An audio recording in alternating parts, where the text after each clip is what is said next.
Welcome. In front of me I have Samsung Galaxy A12, and today I'll show you how you can add another account to the Google Play Store. So at first you have to open your Play Store, and for sure you have to be connected to the Wi-Fi or just mobile data. Next you have to tap on the right upper corner and go for add another account. And right now you have to just wait a little bit. You have to verify yourself by inputting, for example, the pattern or any other unlock method. And right now we can easily input your second account. Click next, and after that we have to input our password. And when you make it and you are sure that your password is correct, you have to click next. Then tap this privacy stuff.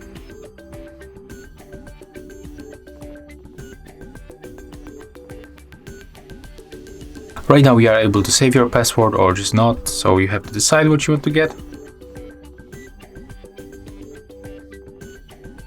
And as you can see right now, when you tap on the right upper corner, you are able to switch between accounts that you log into to the Play Store.